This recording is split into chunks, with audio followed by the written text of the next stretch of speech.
2025 সালের বিশ্বের সবচেয়ে প্রভাবশালী 100 ব্যক্তির তালিকায় জায়গা করে নিয়েছেন বাংলাদেশের অন্তর্বর্তী সরকারের প্রধান উপদেষ্টা অধ্যাপক মোহাম্মদ ইউনূস।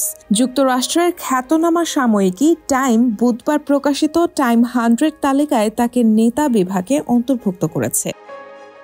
মার্কিন সাময়িকী টাইম 6টি ক্যাটাগরিতে বিভক্ত করে মোট 100 জন প্রভাবশালী ব্যক্তির নাম প্রকাশ করেছে। নেতা বিভাগে অধ্যাপক মোহাম্মদ ইউনূসের সঙ্গে রয়েছেন যুক্তরাষ্ট্রের প্রেসিডেন্ট ডোনাল্ড ট্রাম্প, যুক্তরাজ্যের প্রধানমন্ত্রী কিয়ার স্টারমার, মেক্সিকোর প্রেসিডেন্ট ক্লদিয়া শেইনবাউম, যুক্তরাষ্ট্রের ভাইস প্রেসিডেন্ট জেডি ভ্যান্স, লৌহ মানবী নামে পরিচিত ভেনেজুয়েলার বিরোধী দলীয় নেতা মারিয়া করেনি মাচাদো এবং মার্কিন ধনকুবের ইলন মাস্ক সহ মোট 21 জন।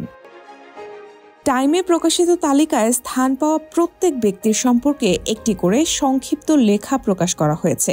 অধ্যাপক মোহাম্মদ ইউনূসকে নিয়ে এই লেখা লিখেছেন যুক্তরাষ্ট্রের সাবেক পররাষ্ট্রমন্ত্রী হিলারি ক্লিন্টন। তিনি লিখেছেন, গত বছর বাংলাদেশের কর্তৃত্ববাদী প্রধানমন্ত্রী এক ছাত্র নেতৃত্বাধীন অভ্যুত্থানে ক্ষমতাচ্যুত হন। এরপর দেশটিকে গণতন্ত্রের পথে এগিয়ে নিতে সামনে আসেন শান্তিতে নোবেলজয়ী ও সুপরিচিত নেতা মোহাম্মদ ইউনূস।